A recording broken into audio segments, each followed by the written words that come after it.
ዝሙት የሚወለድ ከምንድን ነው? ከጥጋብ። ብዝሃ ዕፀው ያስተናድዶ ለእሳት ወብዝሃ መብል ያስተናድዶ ለፍቶት።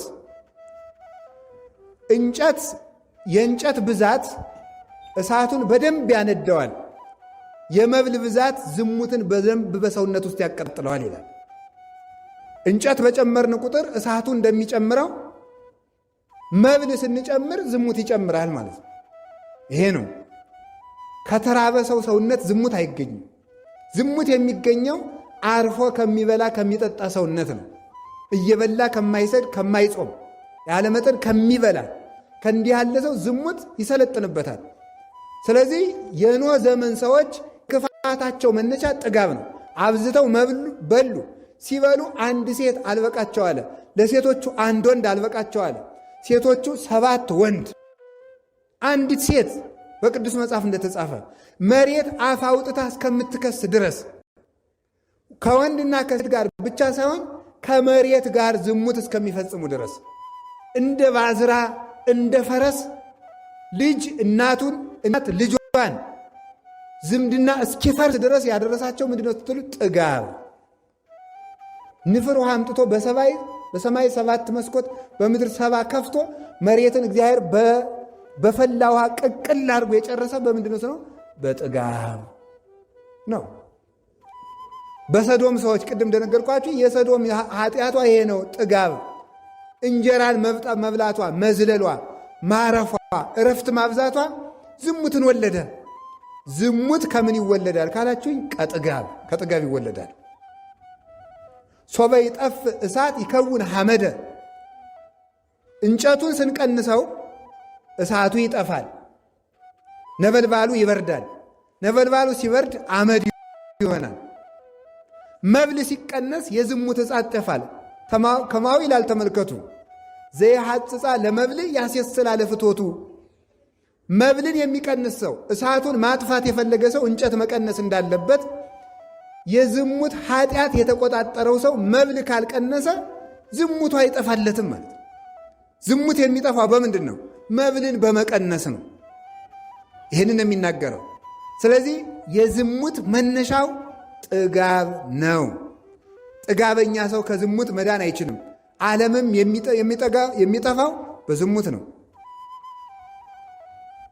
ሶምሶንን ያህል ሰው ምስጢር ያወጣ በምን ይመስላችኋል? ጥጋብ ነው። ሚስቱ አይደለችም ዘማዊቱ ደሊላ ብትለምነው ብታባብለው እምቢ ያለው ሶምሶን አብልታ አጠገበችው፣ አጠጥታ አረካችው፣ ምስጢሩን አወጣለት። ምስጢር የወጣ የሶምሶን ጸጋ የተገፈፈው በጥጋብ ነው። ቅዱስ ዳዊት የወንድ ሚስት የቀማው በምንድን ነው? በጥጋብ ነው።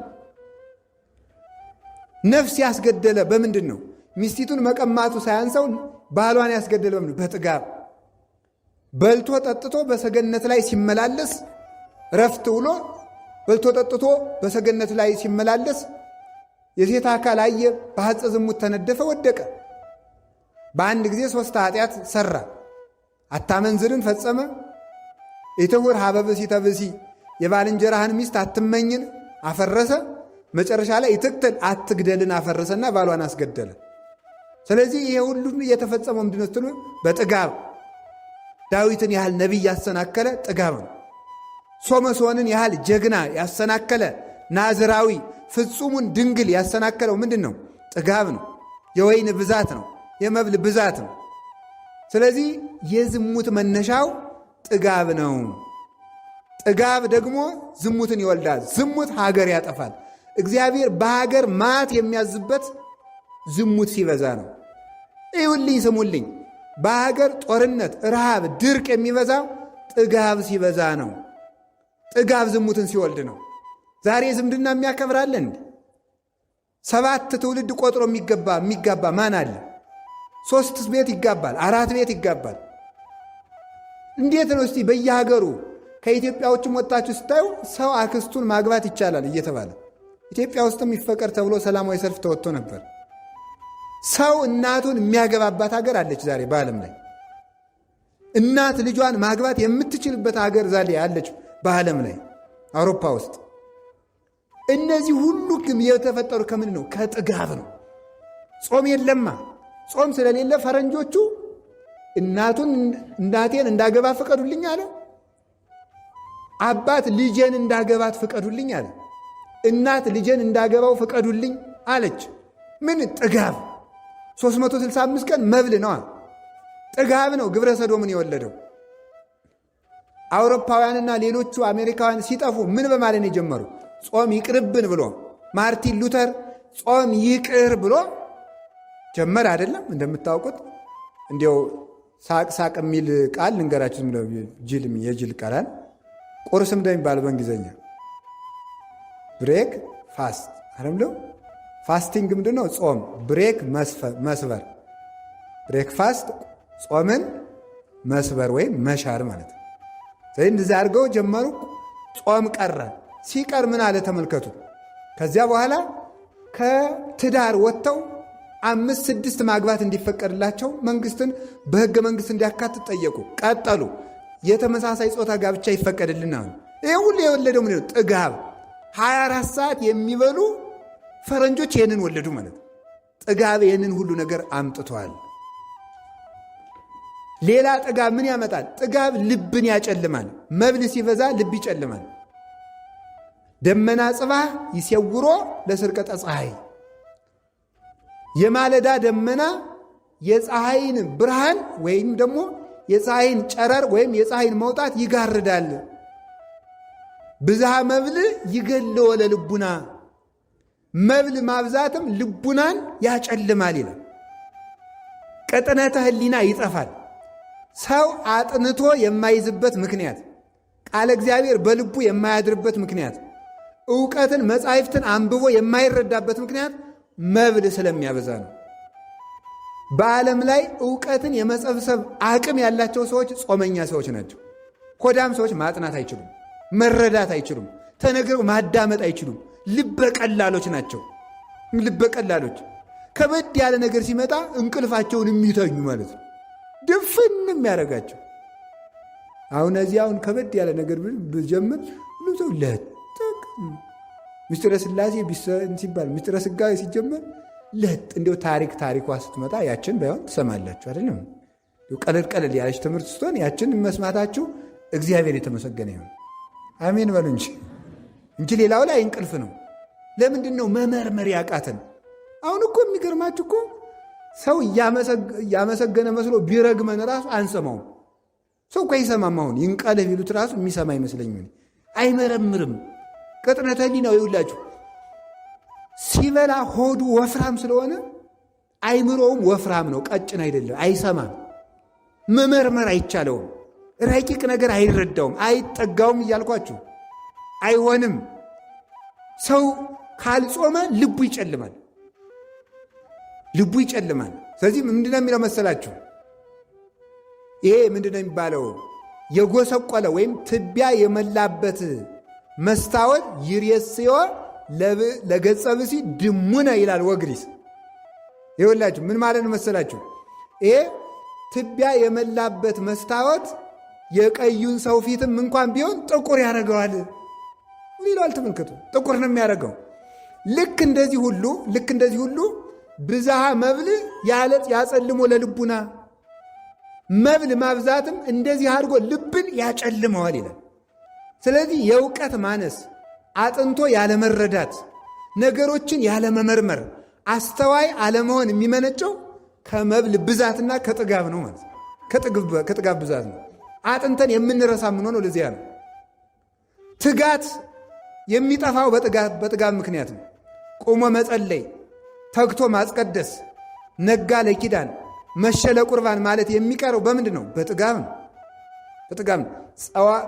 ተመልከቱ፣ ስጋሁ ለጸዋሚ ኢይትካህሎ ከመ ይኑም ኩላ ሌሊተ መጽሐፈ መነኮሳት የሚለው የጾመኛ ሰው ሰውነት ሌሊቱን ሙሉ ተኝቶ ማደር አይቻለውም ነው የሚለው።